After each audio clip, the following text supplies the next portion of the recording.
Muy buenas noches, bienvenidos a la primera de 3 sesiones enmarcadas en el ciclo Tiempo de Revoluciones del Colegio Nacional. La primera de 3 sesiones dedicadas a rendir homenaje al eminente historiador británico Hugh Thomas.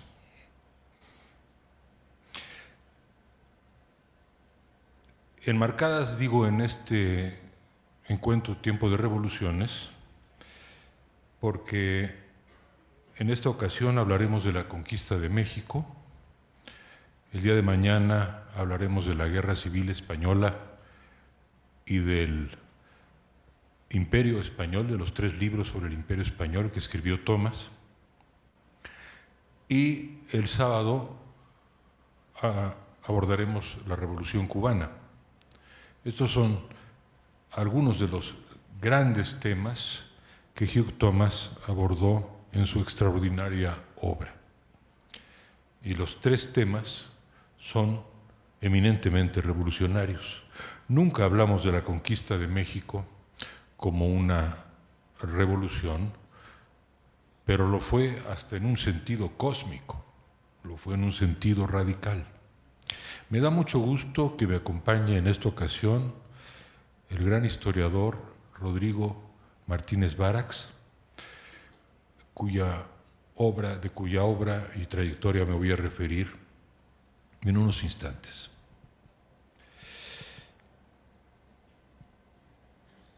Hugh Thomas, a quien rendimos homenaje hoy, nació en Reading, 1931.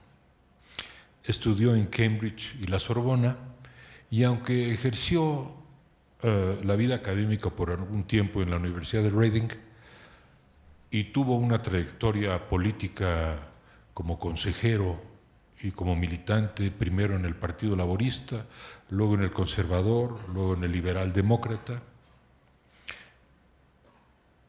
la trayectoria propiamente académica de profesor y de político y de consejero y de asesor de Hugh Thomas es francamente, aunque meritoria, secundaria frente a la extraordinaria obra escrita que nos dejó. Entre los libros de Thomas está primero La Guerra Civil Española, de 1961, Cuba, la lucha por la libertad, Una historia del mundo, en 1979, La conquista de México, 1994, La trata de esclavos, 1998. Cada uno de estos libros tiene más de 1100 páginas, todas sustanciosas, todas sustanciales. Escribió también ¿Quién es quién de los conquistadores? Y luego 3 volúmenes sobre el Imperio Español, de Colón a Magallanes, El Imperio Español de Carlos V y Felipe II, el Señor del Mundo. Y solo me estoy refiriendo a una parte de su obra. Vamos a dedicar, como digo, los 3 días a hablar de 3 grandes revoluciones: la conquista, la Guerra Civil Española y el mundo ibérico, de los siglos de desde Colón hasta Felipe II y luego la Revolución Cubana. Para mí, además de un reconocimiento al gran historiador que fue Hugh Thomas, quisiera yo tomar un minuto para declarar esto, un tributo a la amistad. Así lo pensé al proponer a mis colegas, miembros del Colegio Nacional, estas 3 sesiones dentro del marco de Tiempo de Revoluciones. Lo conocí en 1987, lo entrevisté sobre su obra en ese año, lo invitamos al encuentro Vuelta, la experiencia de la libertad en 1990, y desde entonces cada vez que venía a México nos reuníamos en algún restaurante típico mexicano y era una delicia hablar con él de historia y verlo paladear la comida mexicana, en particular en el círculo del sureste, la comida yucateca. Y era todo un espectáculo ver a este inglés prototípico de una maravillosa melena blanca, plateada, impecablemente vestido y con ese toque tan inglés de unos calcetines invariablemente rojos. Luego escribió una historia de México, Hugh Thomas, una historia del México moderno, que me dio a leer y que yo, con toda sinceridad, la sinceridad de un lector devoto de él, le dije que no me parecía conveniente que publicara, porque era una historia del México de los años 80, de la época de la Madrid y Salinas, y le dije, no tenemos distancia histórica, y creo que no me equivoqué. Y Hugh Thomas entonces optó por escribir la historia de la conquista en circunstancias que voy a revelar en un instante. Luego, en fin, vino a México en varias ocasiones, participó en un encuentro sobre el mestizaje en el año 2010, dio varias conferencias en nuestro país y nos vimos muchas veces en Londres acariciando lo que fue el último proyecto de su vida, que era proyecto del cual vamos a hablar seguramente con Rodrigo en esta ocasión, que es publicar completo el juicio de residencia de Cortés. Decía Hugh Thomas en alguna de esas comidas que para él había una frase del gran compositor alemán Richard Strauss, que murió con una edad muy avanzada, a los 91, 92 años, que para él esa frase de Richard Strauss había sido su inspiración. Y la frase era más o menos esta: el trabajo creativo ha sido el motor fundamental de mi vida y una fuente inagotable de alegría. Esa frase me la regaló Hugh Thomas y estoy seguro que hasta el último día de su vida, cuando le faltaba la fuerza, cuando le costaba tanto trabajo caminar, conservó ese entusiasmo primigenio, juvenil, del investigador que descubre un documento y que va recreando poco a poco una época.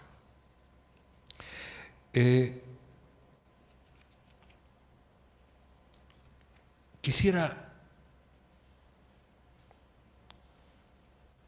presentar a ustedes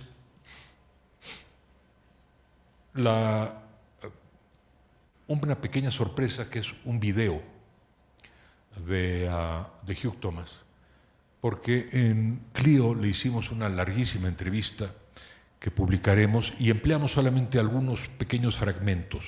Entonces, sin más, les pido que dediquemos unos minutos a escuchar en vivo la imagen, la voz y la inteligencia de Hugh Thomas.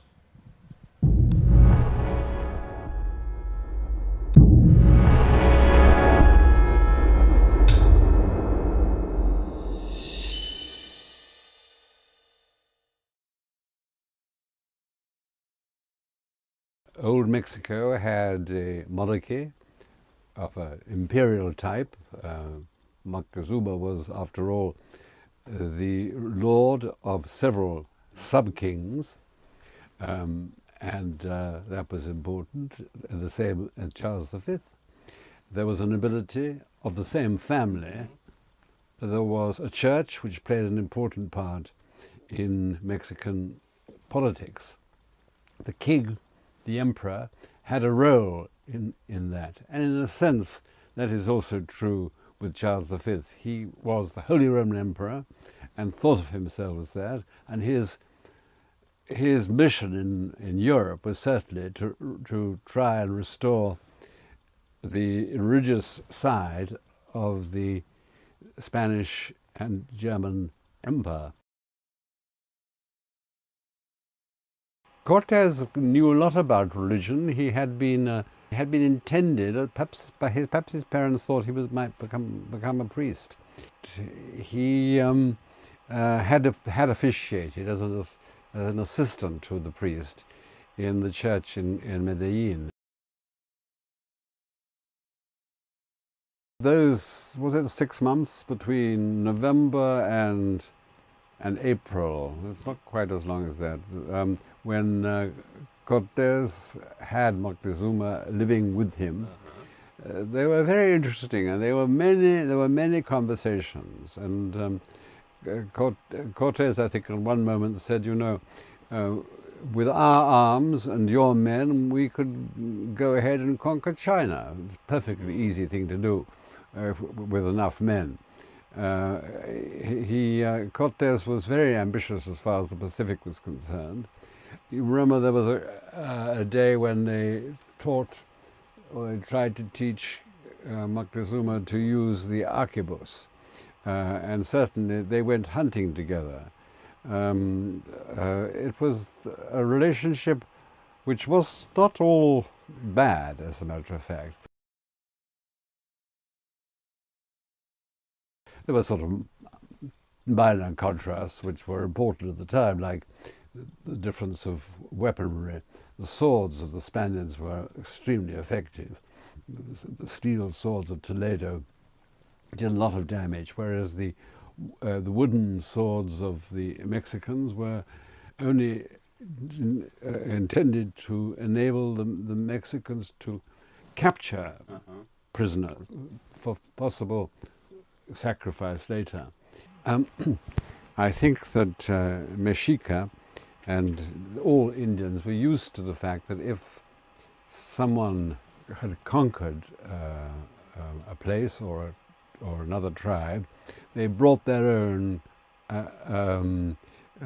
god, which they put in that place. And the Mexica had done that themselves in Veracruz or in other places, Cholula, for example.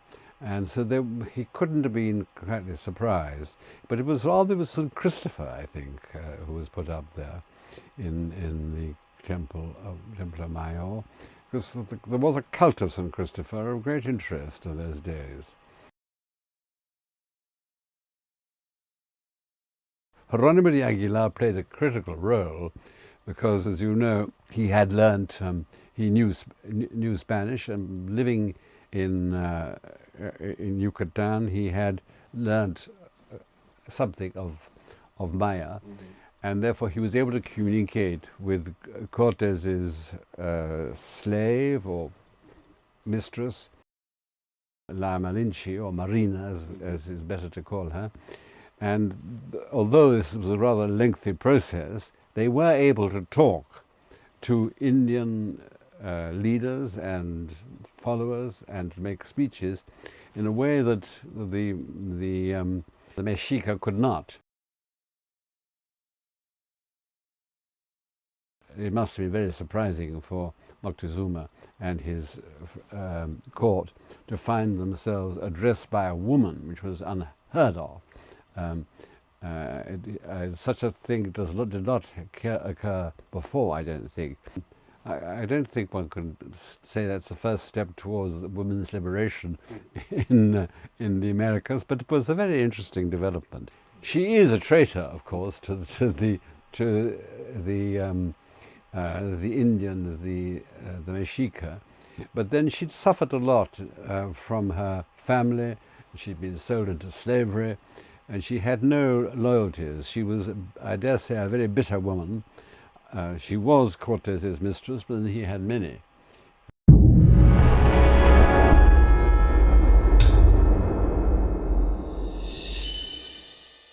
Bueno, qué bueno que podemos ver, escuchar y disfrutar esas opiniones. Bueno, Rodrigo Martínez Varax es profesor investigador de la Dirección de Estudios Históricos del INAH, donde obtuvo su doctorado, profesor de la Escuela Nacional de Antropología e Historia, miembro del Sistema Nacional de Investigadores, miembro de número de la Academia Mexicana de la Historia y tiene un número nutrido, sustancial, muy importante de trabajos y de libros. Voy a mencionar solamente La vida michoacana en el siglo XVI, catálogo de documentos del siglo XVI del Archivo Histórico de la ciudad de Pátzcuaro, Convivencia y Utopía, el gobierno indio y español en la ciudad de Michoacán, Caminos cruzados, Fray Maturino Gilberti en Peribán, La perdida relación de la Nueva España y su conquista de Juan Cano, el largo descubrimiento de la ópera medicinalia de Francisco Bravo, Entre sabios, Joaquín García y Casbalceta y Henry Harris, y una bella antología de la correspondencia entre su padre, el eminente humanista, literato, historiador de la literatura y crítico José Luis Martínez, y Octavio Paz. Se llama ese libro Al calor de la amistad. Bienvenido, Rodrigo, me da mucho gusto que estés aquí con nosotros en el Colegio Nacional y que me acompañes a hablar sobre la obra de Hugh Thomas. Empiezo por pedirte tu opinión sobre la historia de la conquista de México escrita por Thomas en el contexto de la obra de Hugh Thomas. Hay una cosa que es ¿Escucha bien, perdón? ¿Qué tal? Buenas noches. Muchas gracias, Enrique, por invitarme aquí. Ponte así esto porque es un gran orgullo estar contigo aquí en el Colegio Nacional. Y Hugh Thomas es un historiador muy documentado, como tú bien lo dices, muy equilibrado, y sin embargo trabajó sobre temas polémicos, sobre temas muy politizados, muy ideologizados. Ese es un poco lo que, yo creo que lo que tiene, es buena parte de su chiste está en eso. Él a los 25 años viaja a España por primera vez, se enamora de España y escribe entre 1955 y 1961 su historia de la Guerra Civil Española, una historia que gozaba de una historiografía muy dividida, y él les entrega, en primer lugar, a los ingleses, para quienes escribe y a quienes quiere informar de esta situación, pero también a los españoles les entrega una versión objetiva, imparcial, si es que puede ser posible, de una historia pues, tan complicada y con unas heridas tan abiertas que es la que él encuentra en los años 50. Se publica al mismo tiempo en inglés en 1961 y en español en las ediciones Ruedo Ibérico que se publicaban en España, que publicaron libros como que muy radicales sobre la guerra civil. Y aquí es interesante el hecho de que un libro tan objetivo sobre la guerra civil pueda al mismo tiempo servir para documentar una posición antifranquista en el exilio francés de muchos de los que estaban ahí. Enseguida, el otro libro importantísimo que él publica, ya no de 1000 páginas, yo no he visto la edición en 3 tomos de la historia de Cuba, la lucha por la libertad. Aquí también es un tema de lo más polémico, y aquí nuevamente entrega Hugh Thomas esta posición fría, objetiva, implacablemente objetiva, en la cual pues Fidel Castro aparece como un tirano semejante al tirano que era en esa época el propio Franco en España. Entonces, aquí también tenemos este caso de un historiador documentadísimo, precisísimo, imparcial, que viene a resolver las cosas en un ambiente, en una historia sumamente polémica, ideologizada. Y es exactamente el mismo caso el que viene él a plantear en México. Todos los mexicanos vivimos con conflicto, con problema, la herencia hispánica, la herencia de la conquista, y nuevamente, obviamente, pues hay hispanistas, hay indigenistas, hay un odio feroz, y esa es esta herida que todavía los mexicanos no logramos superar, y que viene Hugh Thomas y nos presenta otra vez esta historia plenamente documentada, imparcial, donde al mismo tiempo puede hablar, como vimos aquí en el video, muy bien del imperio mexica y del imperio de Carlos V por igual, pero sin dejar de ver con la precisión fuerte que él tenía los problemas particularmente del imperio mexica. Aquí fue bastante implacable, como vamos a seguir platicando, al ver los problemas referidos a la guerra, los sacrificios humanos y la represión de toda forma de individualidad en el mundo mexica, que él va a condenar por sentido común en primer lugar, pero también porque él era un cristiano que respetaba su religión sin dejar de ser crítico con ella. Se dio cuenta que al menos era una religión que dejaba amplio lugar al desarrollo individual, a las iniciativas individuales, a la libertad individual. Bueno, ya estamos entrando al tema, pero antes de entrar, quiero contarles una anécdota. Es que yo de veras creo haber acudido al momento en que Hugh Thomas se le ocurrió la historia de la conquista. Y es esto. Había escrito, como les digo, y él no le gustaba escribir libros breves, así que si iba a escribir un libro, iba a escribir cuando menos 700 u 800 páginas. Y ya llevaba como 700 u 800 sobre López Portillo de la Madrid y Salinas, etcétera, y documentadísimo, pero desechó el proyecto. Y entonces con su hija, que se llama Isabela, no por casualidad, y su hijo se llama Íñigo, otro nombre español, súper español, me dijo, oye, vámonos a Xochimilco. Y nos fuimos los tres a Xochimilco. Y pasamos unas 2 horas y media, Isabela, su hija, yo y Hugh, navegando sobre los canales de Xochimilco. Y continuamente se adelantaba en silencio y no decía una sola palabra. No más que yo lo veía como embobado, o más bien, no embobado, como en un trance místico, ¿no? Y empezó a hablar de los canales en Tenochtitlan, y empezó a hablar de Tenochtitlan, y para mi sorpresa, pues al par de meses me escribió una carta diciendo, ya estoy en un nuevo proyecto, ya cambié, me fui 5 siglos para atrás, estoy escribiendo, me voy a Sevilla, voy a retomar ciertas investigaciones que tengo y voy a escribir la conquista de México. Claro, yo creo que eso fue un momento de una iluminación. Se inspiró, quería mucho a México, le encantaban los mercados mexicanos, le gustaba la vida mexicana, decía siempre, prefiero ir a Garibaldi que estar en Victoria Station, es mucho más excitante. Rodrigo, ahora vayamos ya al tema que nos ocupa, que ya tocaste. La historiografía de la conquista y el lugar de la historia de la conquista de Thomas en esta. Quisiera que hicieras tú, que eres un especialista de la misma estirpe de tu padre, de tu hermana también, en el tema de la conquista, me gustaría que tú nos hicieras un rápido recuento de esa historiografía básica de la conquista hasta llegar a William Prescott, y que te detengas en Prescott para hablar de un paralelo posible entre Prescott y Thomas. Pero vayamos antes. Pues la historiografía de la conquista... Perdón, sí se escucha, ¿verdad? Atrás.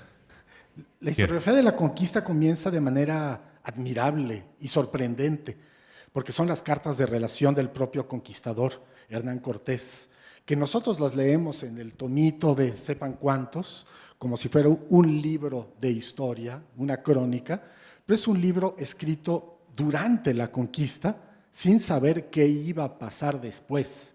Y aquí la seguridad de Cortés al narrar sus acontecimientos es sorprendente.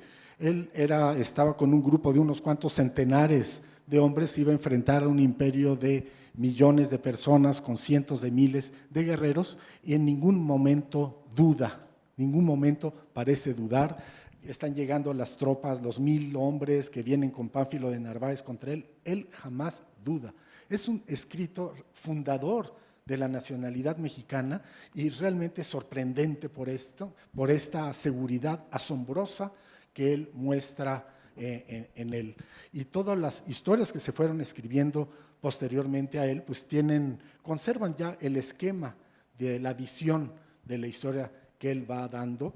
Y como mencionó mi padre, es una historia esta que se escribe desde el siglo XVI, particularmente bien documentada por múltiples por múltiples conquistadores que participaron ahí, que dan visiones muchas veces encontradas en sus historias y que además tiene el complemento de la visión indígena, la que recoge los anales de Tlatelolco y particularmente Fray Bernardino Sahagún en el libro 12 de la conquista de su Historia General de las Cosas en la Nueva España. Esta es una primera fase, creo que importante y definitoria de la historia de la conquista. Siguen otras historias como la de Solís, las que vienen en Torquemada, otras historias que destacan el carácter providencial, inevitable de lo que iba a ser esta historia. Pero, ¿en dónde colocas en esta rápida genealogía la obra de Bernal Díaz del Castillo? ¿Qué quiere reivindicar Bernal Díaz del Castillo? Bernal Díaz del Castillo, bueno, es una obra también asombrosa en su género porque comienza como una simple memoria de méritos y servicios para ganar méritos a partir de su participación en la conquista, pero este hombre increíblemente memorioso acaba escribiendo una crónica de una historia de 1000 páginas, extremadamente detallada, y sobre el proceso de elaboración de la historia verdadera de Bernal Díaz del Castillo, mi padre refiere algo peculiar, que es cómo se acordaba él de tantas cosas. Se acordaba de tantas cosas porque se publica en 1552 la historia de la conquista de López de Gómara, llega a México y al leer esta historia y al quererla contradecir, esto no fue así, esto no fue así, aquí faltó mencionar a tal conquistador, tal acción, el nombre de tal caballo, tal situación, aquí le sirve de esquema y de detonador de la memoria, la historia de López de Gómara, y al mismo tiempo esto ha llevado a muchos historiadores a enfatizar un cierto aspecto anticortesiano de Bernal Díaz del Castillo, en el sentido de que él critica a Cortés y critica a López de Gómara porque solo mencionan en sus historias a Cortés mismo, a los grandes capitanes y no a toda la tropa, a toda la gente que ahí participaba. Pero realmente si ubicamos a Bernal Díaz del Castillo en la panorama más amplio de la historiografía de esos años, se ve que su punto de vista era muy cortesiano, muy favorable a Cortés y a su proyecto, no solo de conquista, sino de construcción de esta nueva España que se va a volver México. Si queremos buscar a otros autores que sí sean anticortesianos, pues debemos pensar, por ejemplo, en Juan Cano, que vino con Pánfilo de Narváez, que odiaba a Cortés, que se casó con Isabel Moctezuma y que odiaba a Cortés porque le tenía celos, porque pues, Hernán Cortés tuvo una hija con Isabel Moctezuma. Entonces, ahí sí tenemos un verdadero historiador anticortesiano. Por buenas razones. Está refiriéndose Rodrigo al hacer la mención de su padre, por supuesto, a la célebre biografía Hernán Cortés, escrita por José Luis Martínez. Rodrigo, vamos al tema que a mí me interesó en algún momento cuando salió la obra de Hugh Thomas, que es el contrapunto con William Prescott. Porque indudablemente, después de las historias sobre la conquista escritas antes de la independencia, la obra de Prescott marca un parteaguas. Este historiador, que nunca visitó México, pero que tenía correspondencia y amistad con Lucas Alamán, y que tenía correspondencia también con la marquesa Calderón de la Barca, a la que le pedía descripciones muy precisas del paisaje. Entonces podemos ver la mano maestra de la marquesa Calderón de la Barca detrás de algunas de las recreaciones del paisaje de William Prescott. Eso es muy bonito. No es tan bonito recordar que los invasores estadounidenses que llegaron hasta la Ciudad de México en 1847, muchos de ellos traían el Prescott en la mano y lo leían y lo seguían como una guía, porque se sentían los nuevos conquistadores de México. ¿Qué contrapuntos verías tú entre las dos obras escritas con 150 años de diferencia? 150 años exactos de diferencia entre 1843 y 1993, cuando se publica la primera versión de La Conquista de México de Prescott, de Hugh Thomas.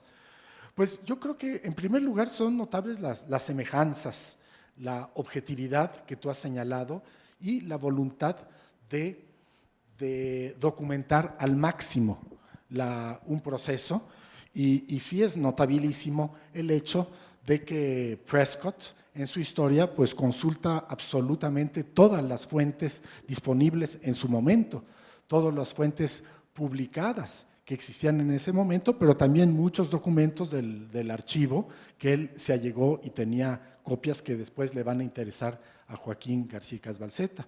Entonces, en el caso de Hugh Thomas, podemos decir exactamente lo mismo. Él es una historia que realmente abarca todas las fuentes que se pueden abarcar 150 años después. Entonces, tú en tu ensayo excelente que hiciste sobre la historia de la conquista de México de Hugh Thomas, precisas muy bien cuáles son las fuentes de Prescott y cuáles son las fuentes que aporta Hugh Thomas. Mencionas, por ejemplo, en el caso del mundo indígena a Sahagún, la historia general de las cosas de la Nueva España, a Durán, y después lo que va a ser muy importante, pues son todas las fuentes que ya después va a conseguir Hugh Thomas en el archivo, y sí se ve muy claramente una gran diferencia historiográfica que se puede medir muy claramente en el libro de mi padre, José Luis Martínez, sobre Hernán Cortés, este libro de 1000 páginas, excelentemente documentada ya con esta nueva historiografía, esta nueva cantidad de estudios sobre la conquista y de fuentes sobre la conquista que aprovecha mi padre, que complementa su libro de 1000 páginas con 4 tomos de 500 y pico de páginas de documentos cortesianos, que incluye, pues, o sea, realmente hay un avance historiográfico que marca la diferencia, y mi padre ya en el segundo tomo de los documentos cortesianos publica buena parte del juicio de residencia de Cortés, ese juicio al que se sometían todos los funcionarios españoles al cabo de su cargo, en el cual se hace un gran cuestionario y contestan muchos testigos sobre gran cantidad de asuntos. Es una fuente extraordinaria, el juicio de residencia de Cortés, tiene unas 5000 páginas, y mi padre publica 500 páginas, pero Hugh Thomas se fue al Archivo General de Indias de Sevilla y se las revisó, pues yo creo que completas, y salieron muchísimas cosas ahí, y además los memoriales de méritos y servicios de una gran cantidad de historiadores, de de conquistadores, y es bien interesante lo que le dice Hugh Thomas a Christopher Domínguez. Le dice: este fue el descubrimiento más maravilloso de mi vida, jamás había tenido una epifanía y una emoción tan grande al leer todas estas historias. Yo apunto algunas semejanzas y diferencias. Una diferencia importante es el tratamiento o el tipo de recreación que hace Thomas y que hace Prescott del mundo mexica. Prescott es como presa del orientalismo de su tiempo. En Prescott, la corte de Moctezuma se vuelve una corte llena de odaliscas y casi indistinguible de las imágenes del Oriente contemporánea de los viajeros ingleses de la época. Noches de la Alhambra. ¿Mande? Noches de la Alhambra. Sí, un poco a la Washington Irving y a toda la moda orientalista. De modo que es implacable, es, digamos, siendo él bastante liberal, Prescott, digamos, es considerablemente, no voy a usar la palabra racista, pero un poco, digamos, despreciativo de la cultura mexica, y en eso sí hay un contraste importante con Hugh Thomas, porque Thomas sí recrea en muchos momentos, en muchos pasajes, y sobre todo en la materialidad, en la materialidad de la vida mexica, sin idealizarla, de manera mucho más equilibrada. En lo que sí coinciden ambos es en dos temas. Los dos son historiadores narrativos. Eso es importante, porque existen historiadores que son más proclives a la narración y otros historiadores que son más inclinados al análisis. A Hugh Thomas le gusta la narración, le gusta la acción. Se detiene, él no deja de analizar, pero el análisis está como imbricado, incorporado en la narración. En ese sentido es un historiador más cinematográfico, más novelístico, más literario. Pero Prescott también. Prescott es un gran narrador, es un gran prosista. Ahí tenemos una segunda similitud. Y luego, quiero que tú opines, si estás de acuerdo, en que la visión que tienen ambos de Hernán Cortés no es muy distinta. No, yo creo que es una visión bastante parecida, pero es interesante porque son dos libros más o menos igual de gordos, pero con una diferencia muy grande de cantidad de documentación entre el libro escrito 150 años atrás y el que viene después. De modo que lo que tú mencionas en tu ensayo me parece muy, muy claro, la cantidad de divagaciones, de generalizaciones que están presentes en el libro de Prescott, que no necesariamente son incorrectas, pero que se prestan a cierta idealización de las situaciones. En cambio, Prescott, tal es su cantidad de información que tiene, que siempre va a estar reconstruyendo acciones con el grado más absoluto posible de detalle. Su héroe sigue siendo Cortés. ¿Te refieres a Thomas? Perdón, a Thomas, perdón. Su héroe sigue siendo Cortés. Héroe. Su héroe. A ese extremo. Yo creo que sí, o su personaje, si prefieres, o su héroe. Sí. Yo creo que su héroe, pero cada uno de los momentos que él va narrando está imbricado con una tal cantidad de personajes que él conoce perfectamente. De todas las personas que aparecen en su libro, todo sabe de dónde viene, con cuál fue su trayectoria, cuál es su relación con Cortés y con otros, y realmente puede armar lo que a él le gustaba hacer, que sus primeros libros fueron novelas, y él siguió haciendo novelas en su vida, y cuando murió incluso dijo: lamento no haber hecho la gran novela que siempre quise escribir.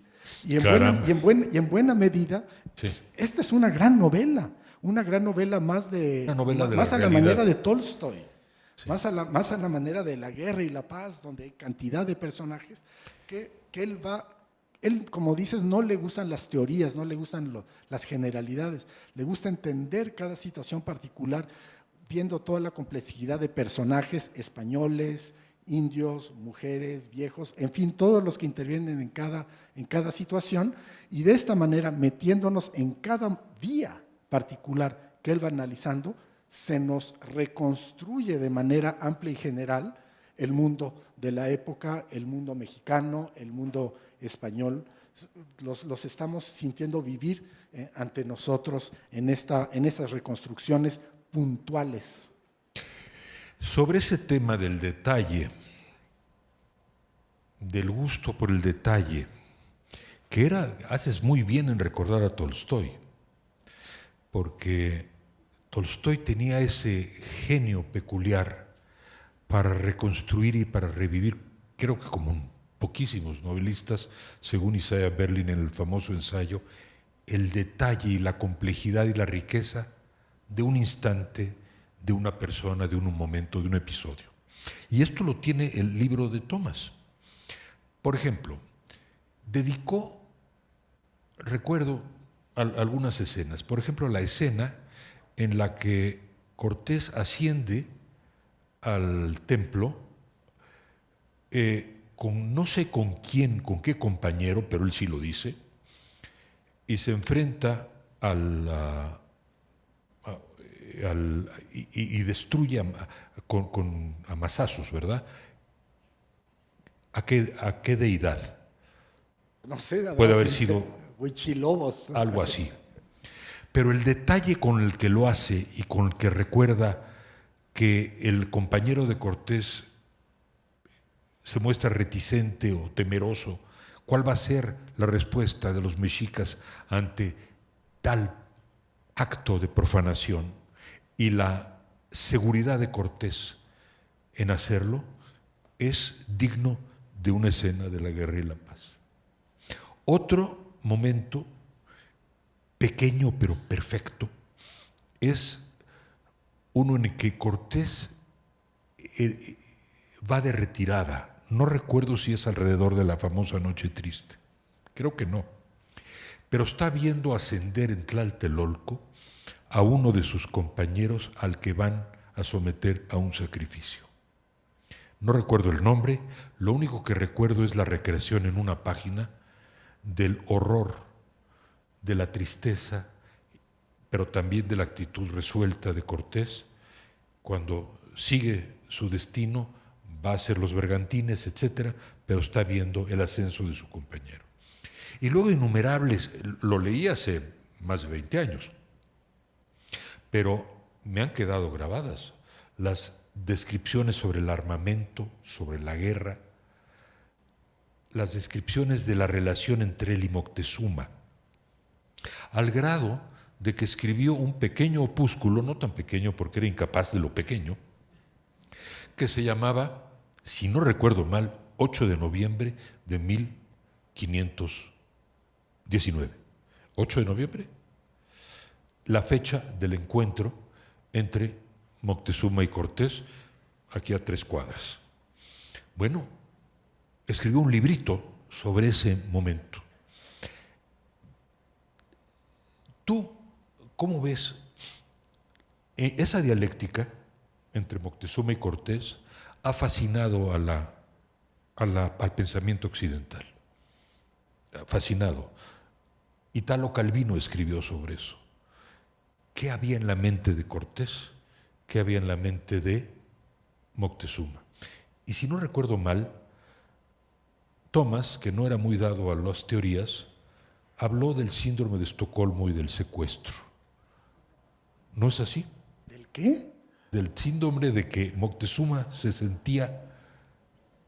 Había una corriente como de simpatía profunda, ambigua pero profunda, de Moctezuma al que era su captor. Claro. Y esto lo cuenta muy bien Hugh Thomas. De estaca fueron 6 meses, de noviembre hasta abril, mayo, cuando llega Narváez y se va a Cortés. Son 6 meses de convivencia, y son 6 meses de convivencia muy interesantes porque quien fungía de traductora pues era doña Marina, era la Malinche, y Hugh Thomas destaca lo raro que debía ser para un hombre como Moctezuma tener como interlocutora a una mujer. Esto fue peculiar. Yo no sé si para entonces todavía seguían utilizando como complemento A Jerónimo de Aguilar. Parecería que no, ¿verdad? Porque, como decía Luis González, la Malinche fue la secretaria trilingüe de Cortés. Yo creo que para entonces ya era trilingüe. Por ahí dicen las historias de que Jerónimo Aguilar y se enamoró de la Malinche y hasta tal vez estuvieron juntos. Después finalmente se la quitó Cortés y Cortés mismo desechó a Jerónimo de Aguilar, y esto es lo que explica, como lo refiere el propio Thomas, que Jerónimo de Aguilar haya hablado muy mal de Cortés en su juicio de residencia.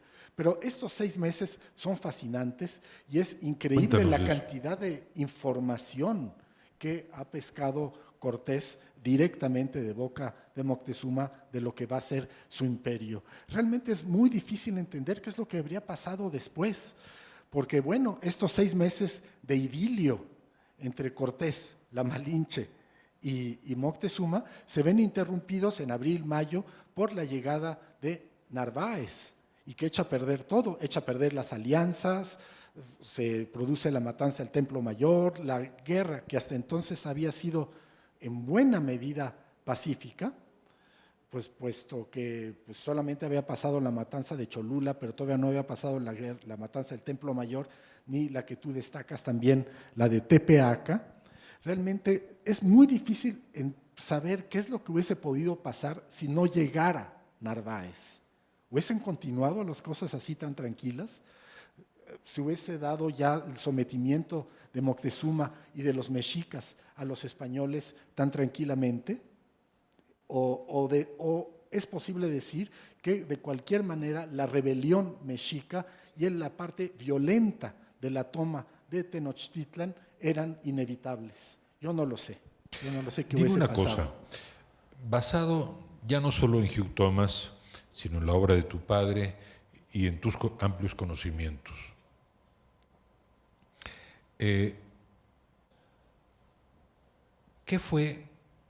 ¿Cuál fue la concepción con la que tú te quedas? Y sí, ¿cuál fue la concepción de esto en Hugh Thomas sobre el elemento de la fatalidad cosmológica en la mente de Moctezuma? Porque creo que le hemos dado un gran peso a todos los augurios, a todo lo que ocurrió antes de la llegada de Cortés. Y si no recuerdo mal, en Diego Durán y en muchos otros crónicas y escritos existe ese elemento, muy enfáticamente el elemento del fatalismo, de ese hombre poderosísimo que era Moctezuma. Thomas, según yo creo, no le da tal importancia, ¿no? No creo, ni yo tampoco se la doy.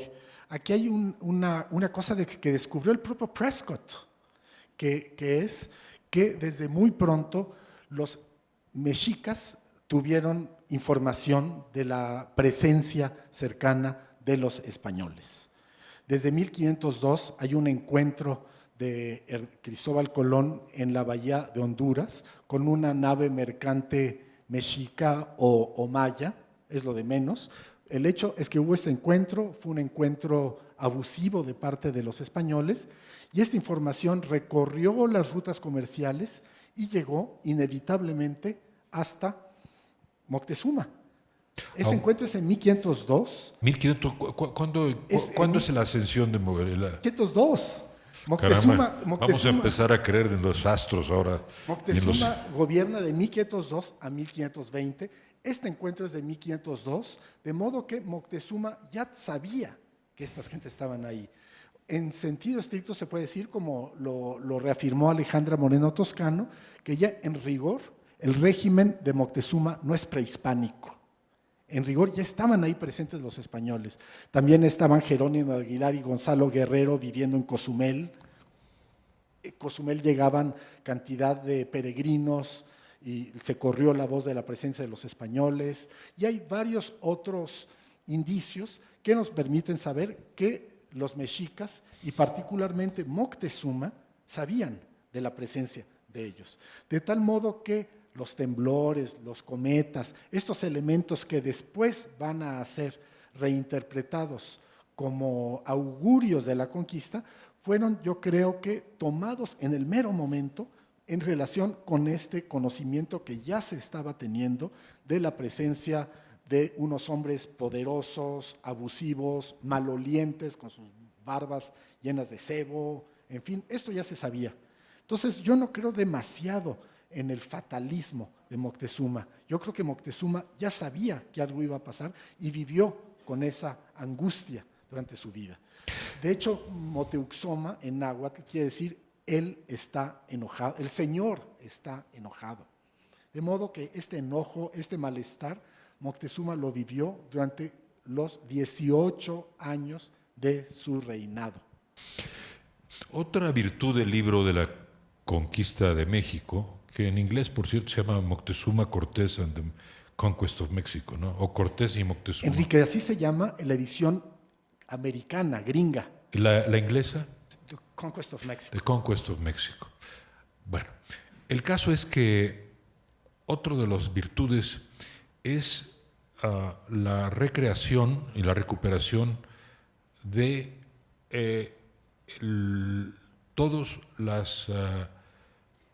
las culturas y los grupos que contribuyeron con Cortés a la conquista.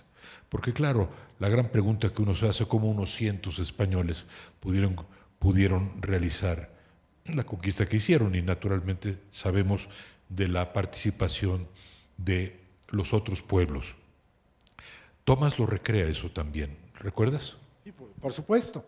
Sí, es algo que él cuenta. En realidad esto no me parece que sea muy original, ni de Tomás ni de nadie, es algo que siempre se ha sabido, que pues Cortés contó con sus aliados, primero zempoaltecas, que estaban sometidos a los mexicas, pero que no les gustaba nada tener que darles tantos tributos y particularmente gente para ser sacrificada en el Templo Mayor, después sus aliados, sus tlaxcaltecas, que estos eran enemigos de los mexicas, y la participación de gran cantidad de indígenas han hecho decir a muchas gentes que en realidad la conquista fue una rebelión indígena conducida por Cortés y los españoles, debido a este malestar que vivían tantos pueblos sometidos a los mexicas, un pueblo tan altamente militarista, tiránico y sacrificial.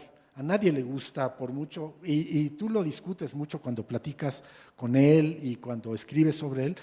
Tomás no es un antropólogo relativista que dice que todas las sociedades son más o menos equivalentes. Hay actitudes que sí resultan inaceptables y él en su análisis del México antiguo sí ya ve cómo este mundo ya era inaceptable para muchas gentes. Hasta él hipotetiza, ve la posibilidad de que el propio Moctezuma haya estado en contra de los sacrificios humanos y que por eso hace una amistad tan estrecha con Hernán Cortés. Me gusta mucho que aprovechemos este homenaje a Hugh Thomas también para rendir homenaje a otros de los grandes historiadores que se han ocupado de la conquista de México. No vamos a cubrirlos a todos, por supuesto, pero que podemos evocarlos en contrapunto. Por ejemplo, Manuel Orozco Iberra. Es muy importante que hagamos mención, y una mención de admiración a este hombre, cuyo nombre preside la Mapoteca Nacional, pero que no está en la memoria viva. y merecería estarlo porque es uno de los grandes, para mí, historiadores del siglo XIX y en particular de la conquista. Y yo quisiera que te refirieras, tú que conoces también la historiografía de la conquista, un poco a su obra. La escribió en los años 70, supongo, ¿no?, del siglo XIX, en comparación con la anterior de Prescott y la que estamos hablando ahora. Pues es una historia excelentemente, la historia antigua y de la conquista de México, es una historia excelentemente documentada, y lo que mejor recuerdo de Orozco Iberra es lo que tú dices, de Orozco Iberra, que él ya tiene una actitud que va a retomar mi padre, que cuando hay mucha documentación sobre un tema, él expone no lo que sucedió, sino expone los documentos diferentes que hay sobre un tema para que el lector piense por sí mismo y decide qué es. Y en eso, por cierto, esto no es muy de Hugh Thomas. Hugh Thomas tiene tanta documentación y tanta seguridad que él dice, esto fue así o esto fue así. A veces expresa ciertas dudas, pero él es muy directo. Él se va directo a la acción y a reconstruir su guión cinematográfico, su novela.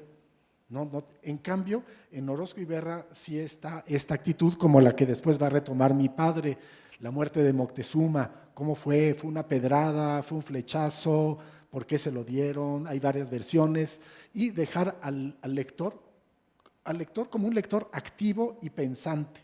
Eso es lo que yo creo que es muy importante en la historia de Orozco Iberra. Yo creo que tienes toda la razón y que aquí tenemos dos actitudes distintas ante la historia. Una actitud más historiográfica y una actitud más literaria, narrativa o de otro tipo de historia. Porque en efecto, el ideal, hablamos siempre con mucho desprecio del positivismo, hacemos muy mal. Ahí hay una de las grandes patrañas de la historia mexicana, el espantoso positivismo que la revolución dejó atrás. No tenía nada de espantoso. Acuerdo contigo totalmente. Y produjo obras extraordinarias, por ejemplo, la obra y la actitud de este liberal conservador,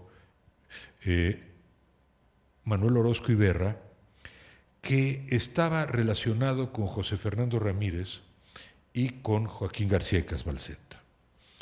Entonces, tanto García y Casbalceta como José Fernando Ramírez fueron héroes de la historiografía mexicana porque reunieron cada uno de los dos. De no ser por los dos, no tendríamos memoria del México prehispánico y del México del siglo XVI, punto, o casi. Estos dos hombres dedicaron su vida, en buena medida, a reunir documentación del México prehispánico, básicamente en el caso de los mexicas, creo yo, tú me corriges, y luego también del siglo XVI. Bueno, Manuel Orozco Iberra toma esa documentación y escribe estos libros a los que nos estamos refiriendo, del México antiguo y la conquista. Y lo hace de ese modo.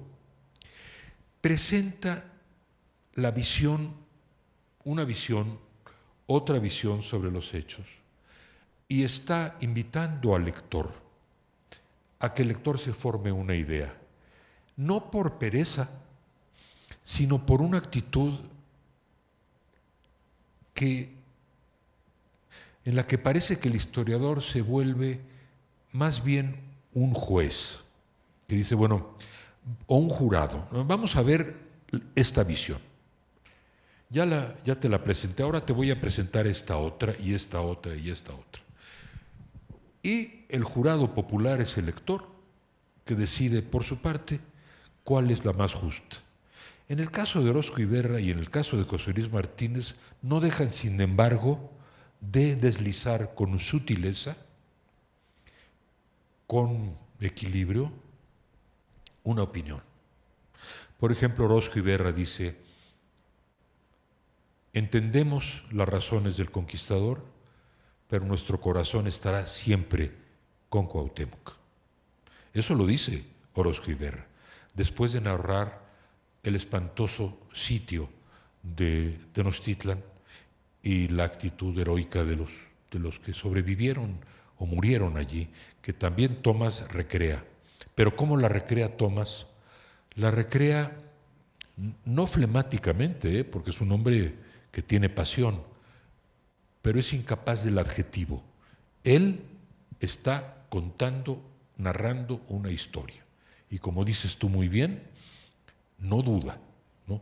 Esto es lo que pasó o lo que verosímilmente pasó.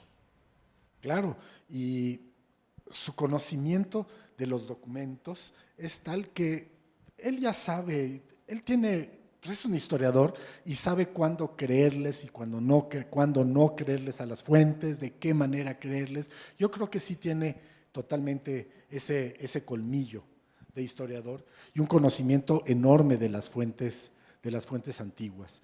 Cuando él está hablando de los diferentes conquistadores, conociéndolos tan bien, es un hombre que conoce muy bien España.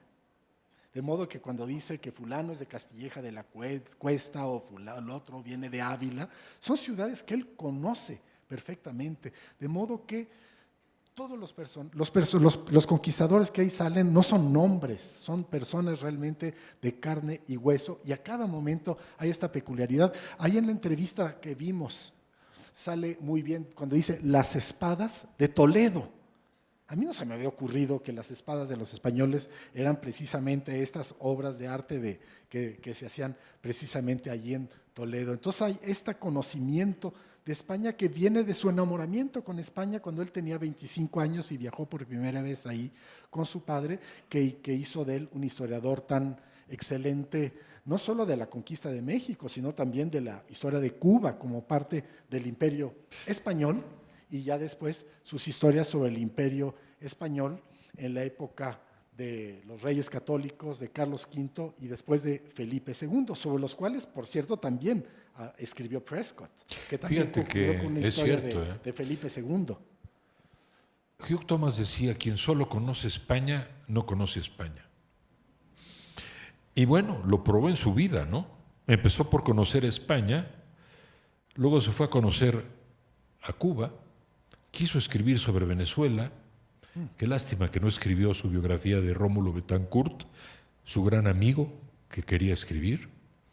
Y luego escribió sobre México y sobre la conquista de México. Y luego de ese gran periplo por el mundo ibérico, regresó a España y para concluir los últimos 15 años de su vida, escribió 3 volúmenes de 800 páginas cada uno sobre la España imperial. Que tiene como subtítulo sobre Carlos V y la creación de América. Y la creación de América. Ahora bien, ¿vieron ustedes, notaron que cuando estaban pasando la entrevista que le hicimos en Clio a Christopher Domínguez, creo que fue, o si no fue Nicolás Echeverría, yo creo que ambos, a Hugh Thomas en su oficina, en su casa, en su estudio de Londres, tenía atrás unas gavetas que decían A la B, B a E, por nombre, ¿no? Esos eran todos los archivos individuales de los conquistadores. Los conocía de memoria. Y como dices muy bien, cuando uno declara una cosa y otro declara lo contrario, a veces le da la razón a uno o le da la razón a otro, porque los conoce tan bien como una especie de juez omnisciente que sabe en dónde miente uno o qué es lo más probable, ¿no? Colmillo de historiador. Sí, y al mismo tiempo una especie de alegría creativa que a mí me sorprende porque sus libros son amenísimos. Bueno, convengamos que en la era del Twitter, enfrentarse a un libro de 1000 páginas, así sea de la conquista o de la conquista de México, es algo intimidante, ¿no? Bueno, ahora se intimida uno hasta en un folleto de 20 páginas, ¿no? Créanme que no es intimidante porque una vez que lo toma uno, lo agarra. Bien, vamos en esta última parte de la conversación con Rodrigo a hablar. ¿Qué piensas del proyecto de Hugh Thomas de la edición del Juicio de Residencia? Pues es un proyecto pues, necesario, muy importante. Pues como sabemos, López Rayón hizo la edición de 2 tomitos en 1850 y pico, muy importantes, lo publicó ya entonces el Archivo General de la Nación. Después mi padre en sus documentos cortesianos publicó unas 500 páginas, varias de ellas transcritas por mi hermana Andrea Martínez, del juicio de residencia de Cortés, y mi padre dijo que era una vergüenza que un personaje tan importante para la historia de México como Hernán Cortés no esté suficientemente editada la documentación sobre él, y particularmente el juicio de residencia, que es este juicio detallado que se le hacían a todos los funcionarios de todo lo que hicieron a lo largo de su carrera. De modo que en el juicio de residencia hay preguntas que van precisando cada uno de los momentos de su vida y de la conquista de México, y no solo la de Tenochtitlan, de la que habla Hugh Thomas, sino de todas las diferentes provincias de México. Todo esto está descrito de manera sumamente vivaz, y mi padre quiso promover la publicación completa del juicio de residencia de Cortés y en el Archivo General de la Nación, y fracasó. Y después del libro de mi padre, Hugh Thomas aprovecha con muchísimo provecho el juicio de residencia. Hay 2 momentos que son muy peculiares que él descubrió en el juicio de residencia que se le fueron a mi padre. Un momento muy importante es a comienzos de 1520 en Tenochtitlan, cuando durante estos momentos de convivencia de Cortés con Moctezuma, cuando Cortés convocó, hizo una junta con Moctezuma y los demás tlatoanis, tlatoque, sometidos a Moctezuma, y les propuso que se sometieran, que expresaran su sometimiento al imperio de Carlos V. Este famoso traslatio imperii, traslación del imperio, se había hablado de él, pero aquí está documentado, no en un documento que lo dice, sino una pregunta que lo formula y varios testigos que lo confirman de diferentes maneras. Este momento es particularmente importante.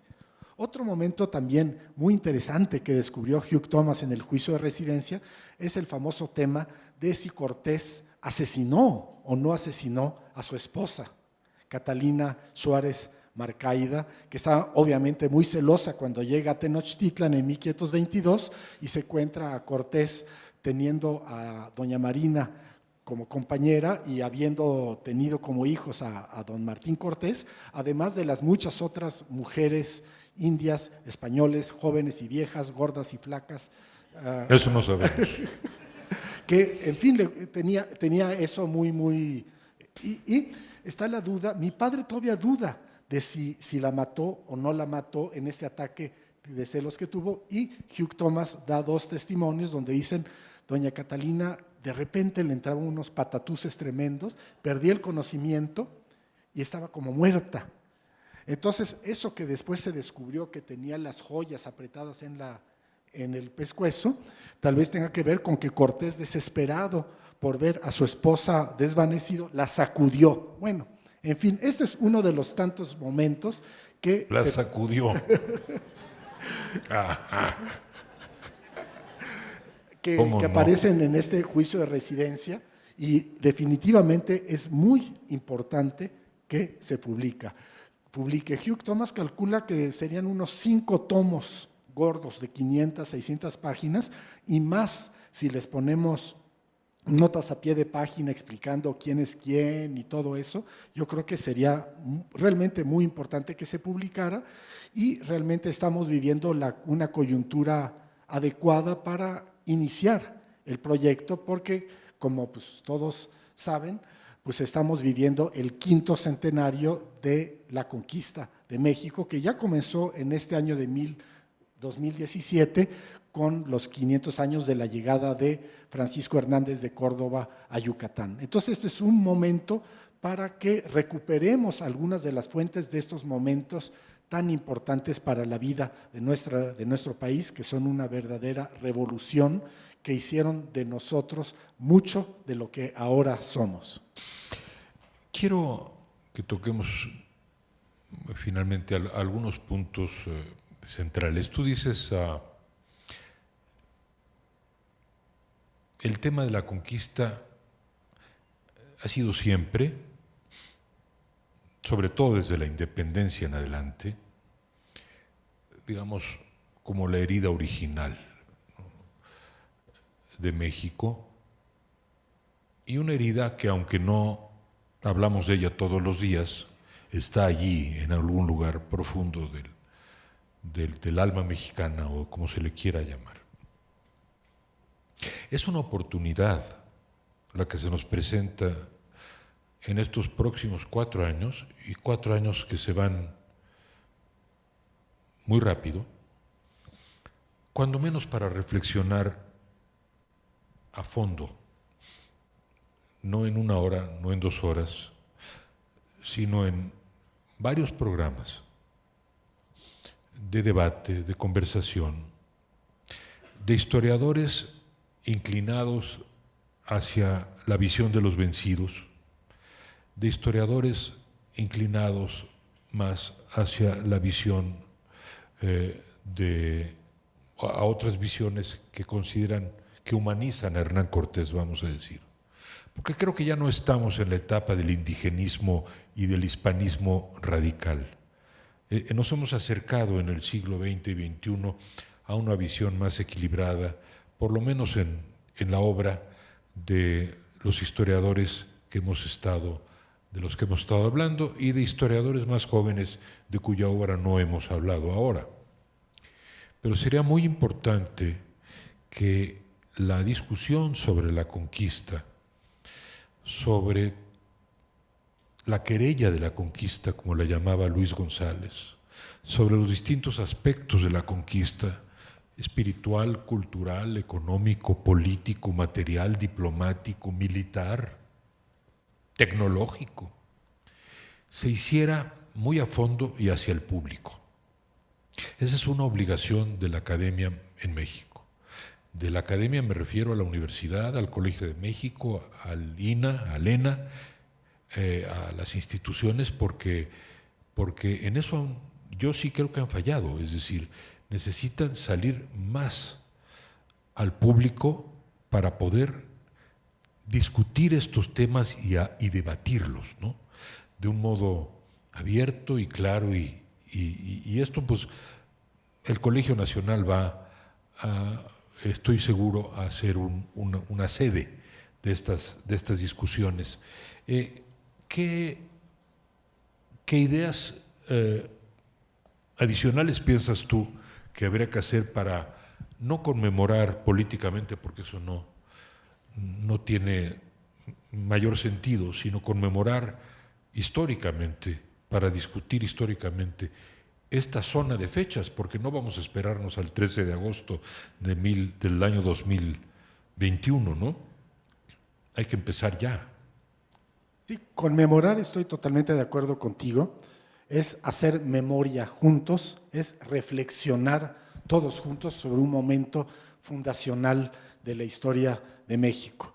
Estamos como que muy acostumbrados a vivir en este mundo donde como una historia escrita para niños, donde los liberales son los buenos, los conservadores son los malos, donde los indios son los buenos, los españoles son los malos. Lo dijo muy claramente Octavio Paz, que los mexicanos tienden a considerar al periodo colonial como un periodo de ilegitimidad, y la independencia como un momento en el que se restablece una historia prehispánica que va a continuar a partir de entonces. Y en ese sentido es muy importante la historiografía conservadora que tú has mencionado, y particularmente Lucas Alamán, que es el primero, que dice: la conquista es el momento más importante de la historia de México, porque no somos ni indios ni españoles, sino indios y españoles, y como tú lo destacas mucho, mestizos.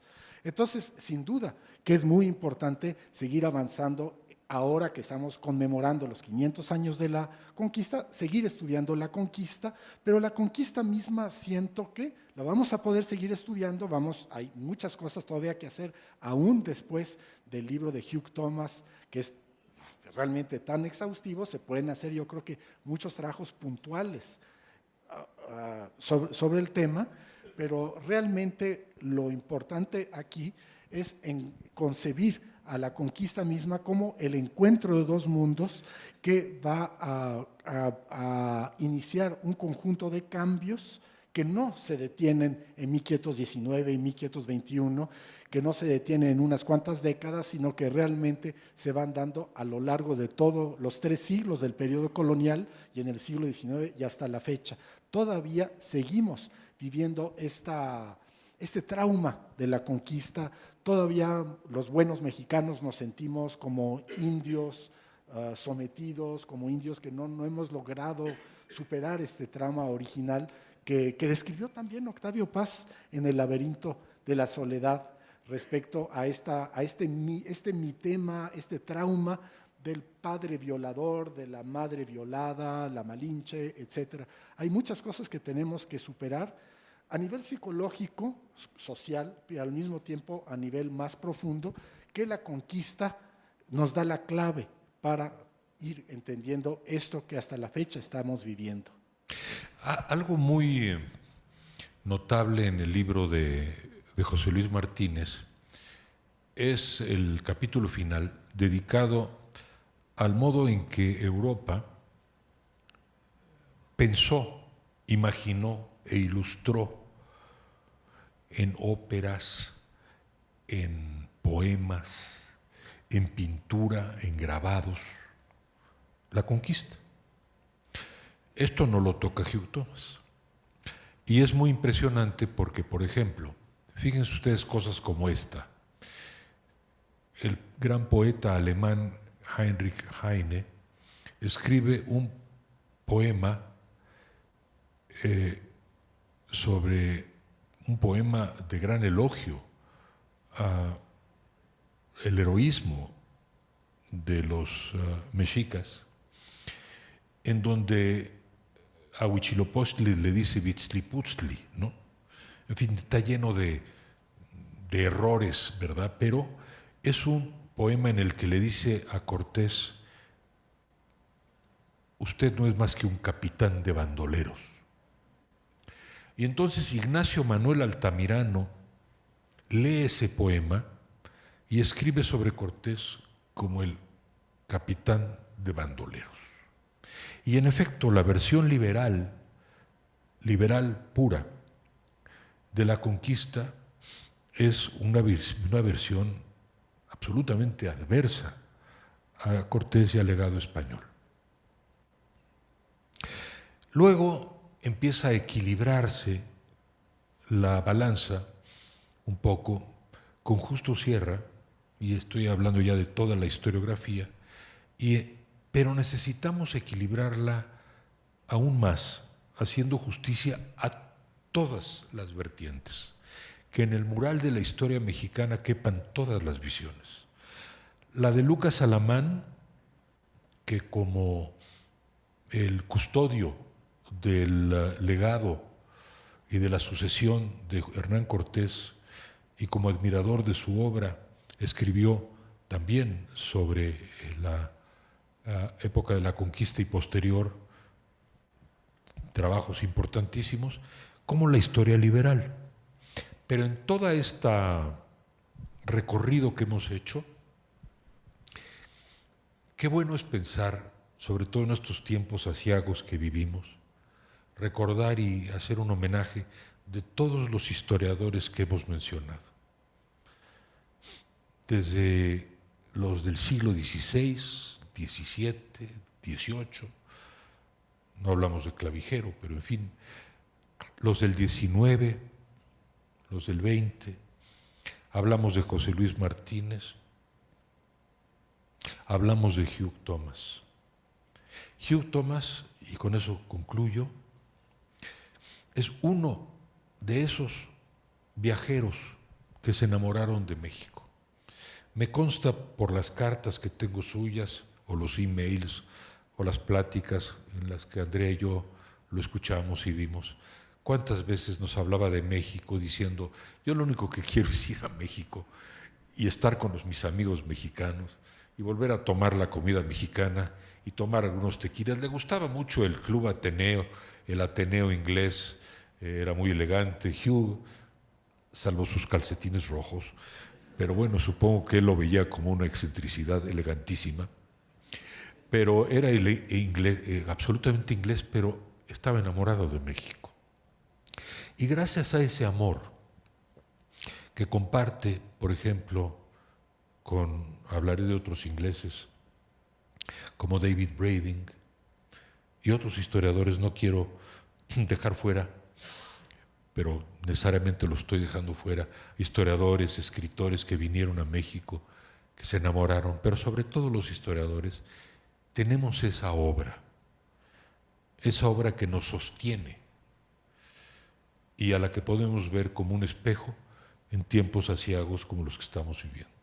De modo que, bueno, estoy muy emocionado de poder rendir este homenaje a mi amigo Hugh Thomas, de hacerlo junto con mi querido amigo y hermano Rodrigo Martínez Barax, en presencia de ustedes, e invitarlos el día de mañana a la conversación que tendré con Tomás Pérez Bejo, un historiador español, mexicano ya, por mucho tiempo, gran experto en historia española, y ahí hablaremos de los libros españoles propiamente de Hugh Thomas. Y finalmente el sábado, en este mismo lugar, a esta misma hora, Rafael Rojas, yo creo que el mayor experto en historia cubana que hay en Cuba y fuera de Cuba, para fortuna nuestra, avecindado en México y mexicano también, al menos por adopción. Con él hablaremos sobre la magna obra de Hugh Thomas de la Revolución Cubana. Muy buenas noches y muchas gracias. Muchas gracias.